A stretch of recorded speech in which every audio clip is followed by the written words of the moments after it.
Hi berries, welcome back to my channel. Welcome to my channel if you have landed here for the very first time.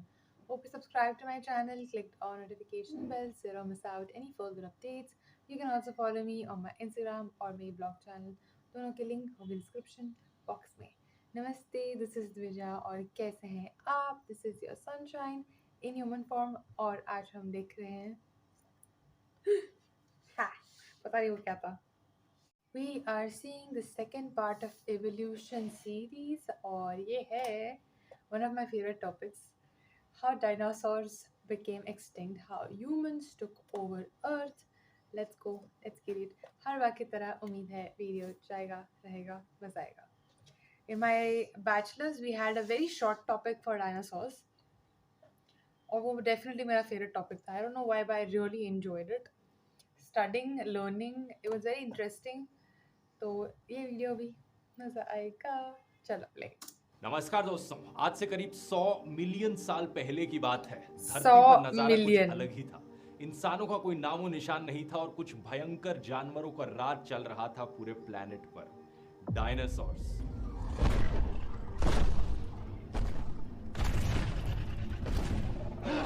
ऐसे dinosaur जो इतने बड़े कि ये बिल्डिंगों से भी ऊंचे होते थे, जिनका जबड़ा इतना ताकतवर कि आपकी हड्डियों को चकनाचूर कर दे 1 सेकंड के अंदर अंदर, और जिनकी रफ्तार इतनी तेज कि ऑलमोस्ट 90 किलोमीटर पर आवर की स्पीड से तेज दौड़ते थे. सही मायनों में ये दिल दहला देने वाले जीव थे. 170 मिलियन सालों से भी ज्यादा तक इन्होंने धरती पर राज किया. लेकिन फिर एक दिन एक ऐसी घटना होती है कि अचानक से ये पूरी धरती से गायब हो जाते हैं. एग्जैक्टली क्या हुआ और कैसे हुआ, आइए समझते हैं आज के इस वीडियो में. Let go. As it gets closer to the planet, the Earth's gravitational pull gets stronger. They now can't see what's headed their way.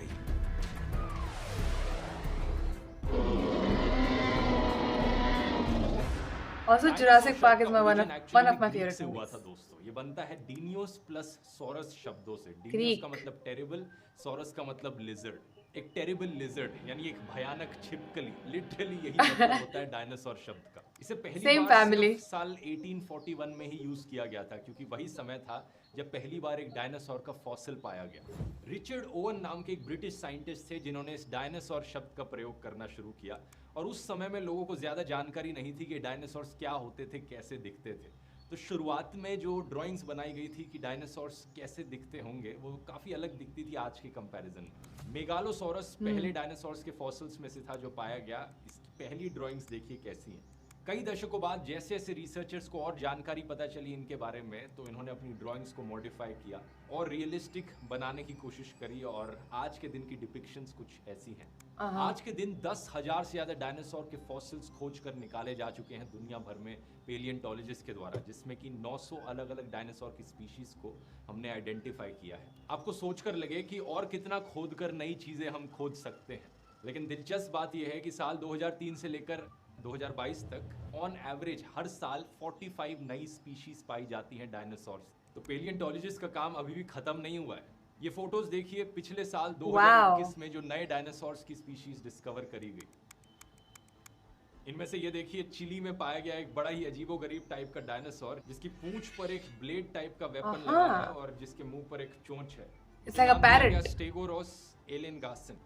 Overall कहा जाए तो हम बहुत कुछ जानते हैं आज के दिन डायनासोर्स के बारे में, लेकिन आइए कहानी की शुरुआत शुरू से करते हैं. टाइम में पीछे चलते हैं, कई मिलियन साल पीछे.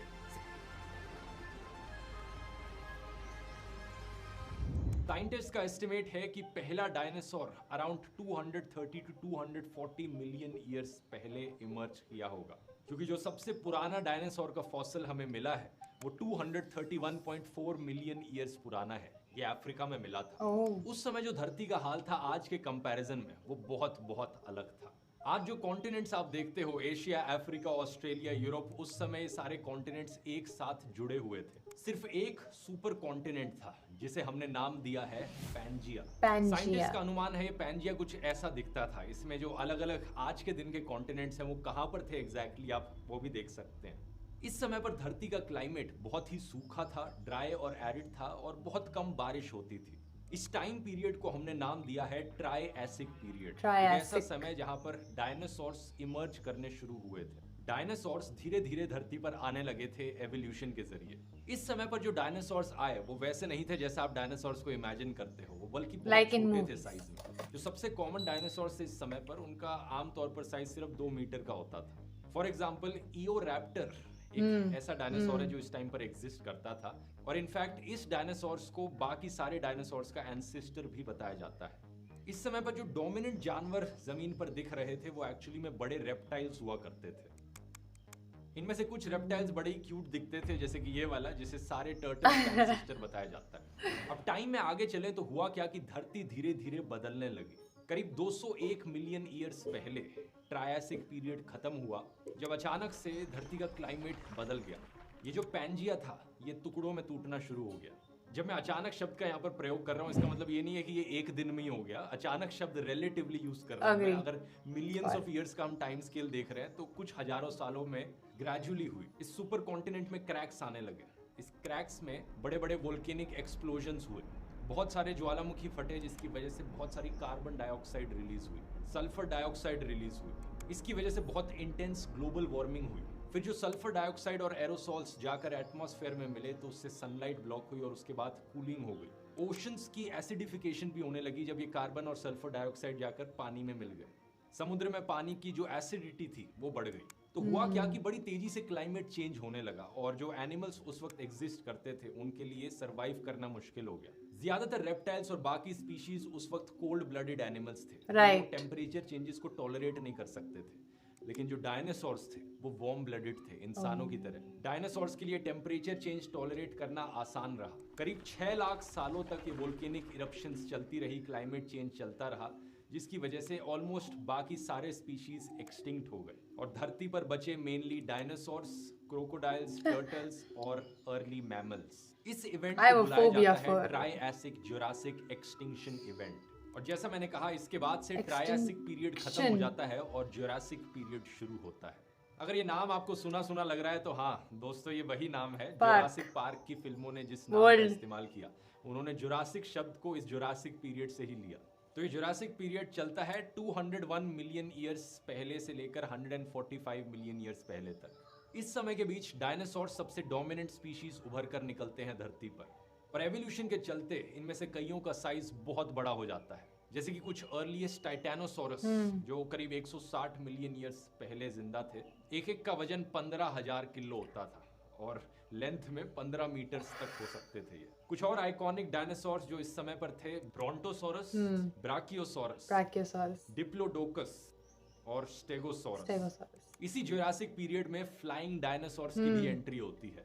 सबसे पहले फेदर्ड डायनासोर्स में से था आर्कियोप्टेरक्स, जो कि कुछ ऐसा दिखता था। इसी समय में जो हमारा पैंजिया सुपर कॉन्टिनेंट था वो 2 टुकड़ों में बढ़ चुका था। 2 छोटे सुपर कॉन्टिनेंट्स जिन्हें हमने नाम दिया है लॉरेशिया और गोंडवाना लैंड।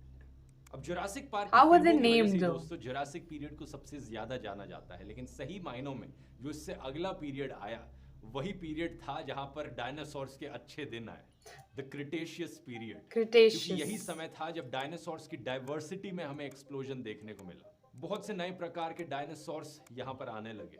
टीरेक्स जो फिल्मों में दिखाए जाने वाला शायद से Right. सबसे फेमस डायनासोर, ये एक्चुअली में क्रिटेशियस पीरियड में ही एग्जिस्ट करता था। ये अपनी डोमिनेंस पर क्रिटेशियस पीरियड के एंड में ही पहुंचा था, 65 मिलियन ईयर्स अगो से लेकर 68 मिलियन ईयर्स अगो तक।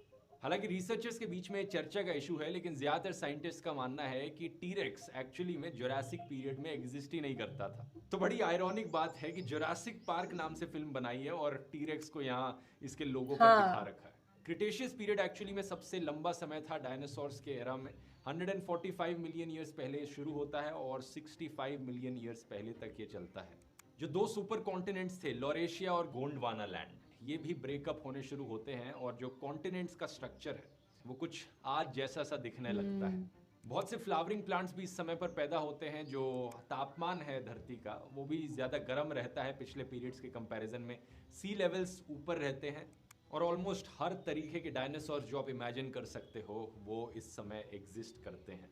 रैप्टर्स, आर्मर्ड डायनासोर्स, बड़े बड़े हर्बीवोरस डायनासोर्स, बड़े खूंखार कार्निवोरस डायनासोर्स, टाइटेनोसोर्स जो सबसे बड़े लैंड एनिमल्स में से था, अर्जेंटीनोसोरस जिसका वजन 77 टन तक हो सकता है, और टीरेक्स जो 40 फीट लंबा होता था और जिसे एपेक्स प्रेडेटर माना जाता था अपने समय का। इसका जबड़ा सबसे पावरफुल, सबसे शक्तिशाली किन्हीं भी जानवरों से अगर आप कंपेयर करो तो। एक फन फैक्ट यहाँ पर, घास जो है, ग्रास की एवोल्यूशन सिर्फ 70 मिलियन ईयर अगो शुरू हुई। तो अभी तक जितनी भी कहानी मैं आपको सुनाने लग रहा था उसमें ये मत इमेजिन करना कि धरती पर घास उग रही थी, बाकी और तरीके के प्लांट्स हुआ करते थे। और टीरेक्स और ट्राइसेराटोप्स 68 मिलियन ईयर्स पहले उनकी एवोल्यूशन हुई। इसका मतलब समझ रहे हो क्या है? जो टीरेक्स डायनासोर था, आज के दिन हम उससे ज्यादा करीब हैं as compare to Jurassic period से टीरेक्स डायनासोर। क्योंकि जुरासिक पीरियड और टीरेक्स के बीच में 80 मिलियन ईयर्स का फर्क है और हमारे बीच में और टीरेक्स में सिर्फ 68 मिलियन ईयर्स का फर्क है। एक और इंटरेस्टिंग 68 मिलियन वो भी एग्जिस्ट करते थे, ऑर्निथोमिमिड्स। ये ऑस्ट्रिचेस की तरह दिखते थे और सबसे तेज डायनासोर्स में से होते थे। 80 किलोमीटर पर आवर की स्पीड पर दौड़ सकते थे। और दौड़ने की जगह अगर उड़ने की बात करी जाए, जो लार्जेस्ट फ्लाइंग डायनासोर था क्वेटज़ाल्कोएटलस, इसका विंग स्पैन 10 से 11 मीटर तक होता था। तो जैसा आप देख सकते हो, डायनासोर्स के लिए पीरियड सबसे अच्छा था। Just imagine. इन्हें फेवर कर रहा था, नई नई स्पीशीज की एवोल्यूशन होने लग रही थी और कोई और एनिमल की स्पीशीज नहीं थी जो इनसे कम्पीट कर पाए। तो ये बड़े आराम से धरती पर राज कर रहे थे, सब कुछ अच्छा चल रहा था, अंटिल एक दिन कुछ ऐसा होता है जिससे हमेशा के लिए डायनासोर्स खत्म हो जाते हैं धरती से। एक बड़ा सा एस्ट्रॉयड जिसका साइज 10 से 15 किलोमीटर था रफली, धरती की तरफ तेजी से उड़कर आता है और धरती से टकरा जाता है। यह होता है आज से करीब 66 मिलियन ईयर्स पहले और यही एस्ट्रॉयड स्ट्राइक क्रिटेशियस पीरियड को भी खत्म कर देती है।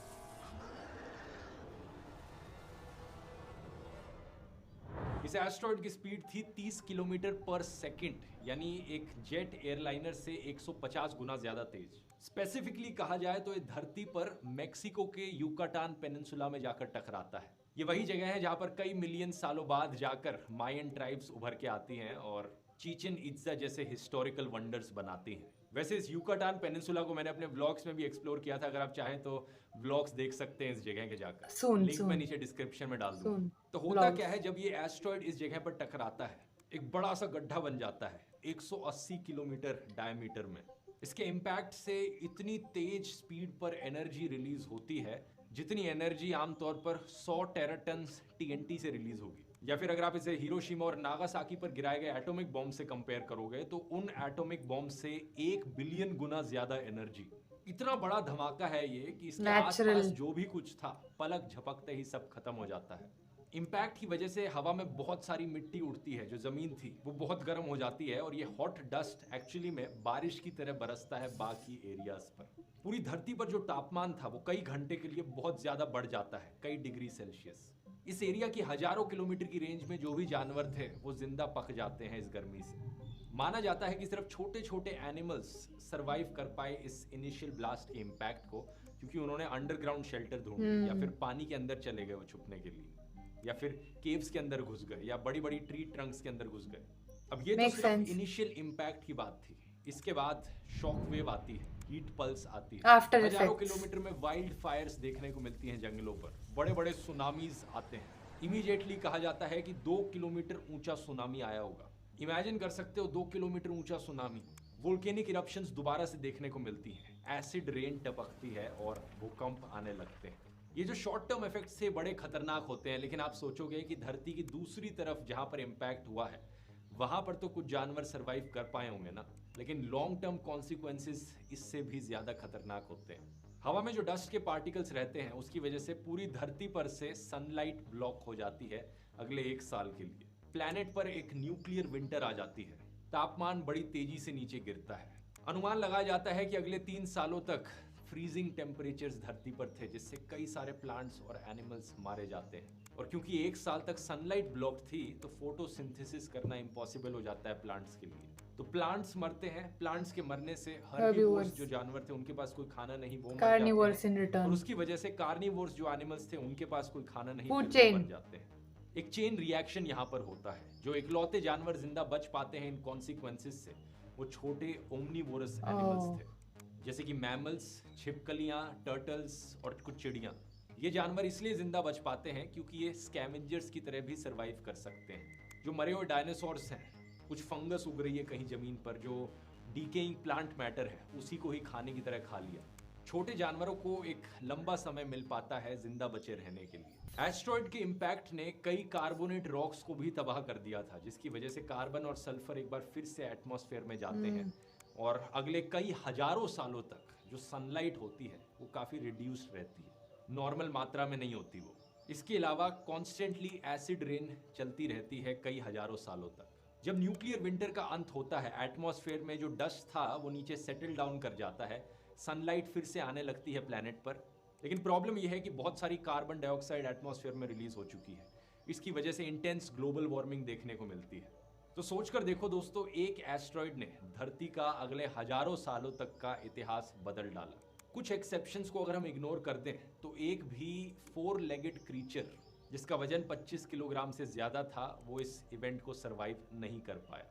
सारे टेरेस्ट्रियल डायनासोर्स एक्सटिंक्ट हो गए और उनके साथ साथ धरती पर रहने वाली जितनी भी प्लांट और एनिमल स्पीशीज थी 75% से ज्यादा एक्सटिंक्ट हो गई। इसी पॉइंट पर दोस्तों क्रिटेशियस पीरियड का अंत होता है और अगले एरा की शुरुआत होती है जिसे हम नाम देते हैं पेलियोजीन पीरियड। अब ऐसा नहीं है दोस्तों कि सब खत्म हो गया हो, ये इवेंट एक अपॉर्चुनिटी की तरह आता है बाकी बची हुई जानवरों की स्पीशीज के लिए। जो धरती के महाराजा थे डायनासोर्स वो खत्म हो गए, तो बाकी एनिमल्स के लिए ये मौका है उभर कर आने का, धरती पर राज करने का। इंसानों को तो सबसे पहले थैंक यू करना चाहिए इस एस्ट्रॉइड का, क्योंकि मैमल्स को एक बड़ा अच्छा मौका मिल पाया एवोल्यूशन का डायनासोर्स के जाने के बाद। जो गैप यहाँ पर फूड चेन में डायनासोर्स ने छोड़ा उसे फिल इन किया कई मैमल्स ने। इस पीरियड में हमें एवोल्यूशन देखने को मिली घोड़ों की, वेल्स की, चमगादड़ों की, प्राइमेट्स की, कई स्नेक्स और छोटी छोटी छिपकलियां भी यहीं पर इमर्ज होनी शुरू हुई। इकलौते ग्रुप ऑफ डायनासोर्स जो जिंदा बच पाए वो एक्चुअली में फ्लाइंग डायनासोर्स थे, जो कि धीरे धीरे इवॉल्व किए और एवोल्यूशन के बाद वो चिड़िया बन गए। सही सुना आपने, आज के दिन जिन चिड़ियाओं को आप आसमान में देखते हो वो उड़ने वाले डायनासोर्स उन्हीं के ही एंसेस्टर्स हैं। Maybe eagles and- स्टडीज ने कंफर्म किया है कि बर्ड्स सेम फैमिली से बिलोंग करती हैं एज डायनासोर्स। स्पेसिफिकली कहा जाए तो सबसे ज्यादा एंसेस्ट्री शेयर करी जाती है चिकन और ऑस्ट्रिचेस के द्वारा। और यही कारण है कि कई लोग कहते हैं कि टीरेक्स इतने खतरनाक डायनासोर का जो क्लोजेस्ट लिविंग रिलेटिव है आज के दिन चिकन है, एक मुर्गी। अच्छा, एक सवाल आपके दिमाग में आ रहा होगा एस्ट्रॉइड को लेकर कि हमें आज के दिन कैसे पता चला कि वहां पर ही एस्ट्रॉइड क्रैश किया था और 66 मिलियन ईयर्स पहले ही किया था, हमें ये डेट कैसे पता चली? इसके पीछे एविडेंस है एक बड़ी रेयर मिनरल इरिडियम नाम से। साइंटिस्ट ने पाया कि धरती पर कई जगहों पर ग्राउंड पर हमें बड़ी हाई कॉन्सेंट्रेशन देखने को मिलती है इरिडियम की आज के दिन। लेकिन जब जियोलॉजिस्ट ने धरती की एनालिसिस करी तो उन्होंने पाया कि अर्थ पर ये एक बहुत रेयर मिनरल है, लेकिन फिर भी हमारी जमीन पर, हमारे ग्राउंड पर काफी अबेंडेंट है। ऐसा कैसे हो सकता है? ऐसा इसलिए हो सकता है क्योंकि कॉमेट्स और एस्ट्रॉइड्स में इरिडियम की बड़ी हाई कॉन्सेंट्रेशन पाई जाती है। और जब साइंटिस्ट ने इस इरिडियम की डेटिंग करी तो इन्होंने इसे पाया कि ये सारा जो इरिडियम हमें मिल रहा है ये 66 मिलियन ईयर्स पुराना है। ये तभी हो सकता है जब एस्ट्रॉइड धरती से आकर टकराया होगा और एस्ट्रॉइड जो पूरा ब्लास्ट हो गया उसमें मौजूद ये मिनरल चारों तरफ धरती पर फैल गए। और आप सोच रहे होंगे कि जब इतना बड़ा इम्पैक्ट हुआ एस्ट्रॉइड का तो कहीं ना कहीं तो हमें उसका गड्ढा दिखना चाहिए ना धरती पर। तो ये बात भी सही है, लेकिन कोई चीज जो इतनी पहले हुई हो, 66 मिलियन ईयर्स पहले हुई हो, वो शायद वैसी नहीं दिखेगी जैसा आप इमेजिन करते हो, क्योंकि तब से लेकर अब तक कॉन्टिनेंट्स भी इधर उधर शिफ्ट होते रहे हैं। जो इस एस्ट्रॉइड का क्रेटर है वो आज के दिन एक्चुअली में इस युकाटान पेनिनसुला के अंदर छुप चुका है। लेकिन कई सारी अलग अलग डिगिंग एक्सपीडिशंस करी गई थी जिसने प्रूव किया है कि ये हाँ एक्चुअली में हुआ था और इसी जगह पर हुआ था। नक्शे पर जाके देखोगे तो एग्जैक्टली इसकी लोकेशन यहाँ पर है, आधा पानी के अंदर है समुद्र के नीचे और आधा जमीन के नीचे। एक रियल वर्ल्ड इम्पैक्ट जो आज के दिन इसका देखने को मिलता है वो है मेक्सिको के इस एरिया में ये सिनोटिस। बड़े ही सुंदर दिखने वाली ये सिंक जिनमें पैटर्न दिखाई देता है जो क्रेटर बना एस्ट्रॉइड से। ये सारे सिनोटिस एक्चुअली में एक रिंग फॉर्मेशन में दिखते हैं उस क्रेटर के चारों तरफ। आज के दिन ये एक बड़ी टूरिस्ट अट्रैक्शन है, यहाँ पर आप स्विमिंग करने भी जा सकते हैं सिनोटिस के अंदर। और कुल मिलाकर ये सिनोटिस एक्चुअली में वर्ल्ड्स लार्जेस्ट अंडरग्राउंड केव सिस्टम बनाते हैं। इस एस्ट्रॉइड स्ट्राइक की एक कमाल की कहानी सुनकर एक चीज आपके दिमाग में शायद आ रही हो, क्या हो अगर आज के दिन ऐसा एस्ट्रॉइड आ जाए और धरती से टकरा जाए, इंसान भी पूरी तरीके से खत्म हो जाएंगे क्या? ये चीज डेफिनेटली एक खतरा है। जो एस्ट्रॉइड्स धरती से टकरा सकते हैं आने वाले टाइम में, उन्हें नियर अर्थ एस्ट्रॉइड्स कहा जाता है। नासा और कई स्पेस एजेंसी सारे नियर अर्थ एस्ट्रॉइड्स को ट्रैक करने लग रही है और देख रही है कि उनका पाथ कहां धरती के साथ जाकर मिले। एज ऑफ अप्रैल 2022 28,000 से ज्यादा नियर अर्थ एस्ट्रॉइड्स को आइडेंटिफाई किया जा चुका है, जिनमें से 800 से ज्यादा ऐसे हैं जिनका डायमीटर 1 किलोमीटर या उससे ज्यादा है। बड़ा ही डरावना नंबर है, इतने सारे एस्ट्रॉइड्स जो धरती से आकर पोटेंशियली टकरा सकते हैं। लेकिन आज के दिन शायद इतना डरने की बात नहीं है इनसे, क्योंकि साइंटिफिक कैलकुलेशंस इतनी एडवांस हो चुकी हैं कि हम इनके पाथ को क्लियरली प्रिडिक्ट कर सकते हैं और कैलकुलेट कर सकते हैं कि एग्जैक्टली ये कहां पर जाने वाले हैं। हम ये भी एस्टिमेट कर सकते हैं कि क्या चांसेस है कि धरती से एक्चुअली में टकराएंगे, और अगर ये टकराने के पाथ पर हों तो उसे रोकने के लिए हम क्या कर सकते हैं। इसी को लेकर नासा ने डार्ट स्पेस मिशन लॉन्च किया था 2021 में, डबल एस्ट्रॉयड रीडायरेक्शन टेस्ट। इनका प्लान था कि एक स्पेसक्राफ्ट को ले जाएंगे और एस्ट्रॉयड से टकराएंगे ताकि एस्ट्रॉयड का पाथ बदला जा सके, और अगर आने वाले टाइम में कोई ऐसा एस्ट्रॉयड हो जो धरती से आकर टकराने वाला हो तो हम उसका पाथ ही बदल डालें। सुनकर बड़ी साइंस फिक्शन चीज लगेगी, लेकिन ये आइडिया ऑलरेडी सक्सेसफुल हो चुका है। सितंबर 2022 में टेस्ट किया गया था एक ऐसे एस्ट्रॉयड के साथ जो धरती के पाथ में नहीं आ रहा था।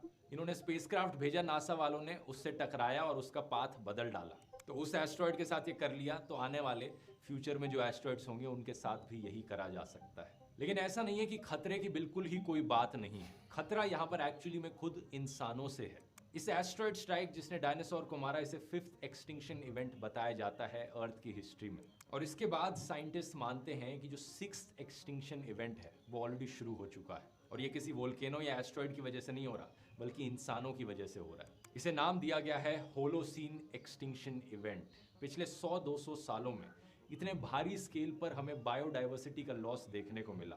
इतनी तेजी से अलग अलग जानवरों के स्पीशीज, प्लांट्स के स्पीशीज एक्सटिंक्ट हो रहे हैं इंसानों की वजह से, कि बायोलॉजिस्ट ने इसे मास एक्सटिंक्शन का दर्जा दिया है। इंसानों के द्वारा जो जंगलों को काटा जा रहा है, पोल्यूशन फैलाया जा रहा है समुद्र में, हवा में, इसकी वजह से जो एक्सटिंक्शन ऑफ स्पीशीज का करंट रेट है ये 100 से 1000 गुना ज्यादा है जो नॉर्मल रेट होना चाहिए उससे। आज के दिन जो जानवर एग्जिस्ट करते हैं उनके हैबिटेट्स को डिस्ट्रॉय किया जा रहा है।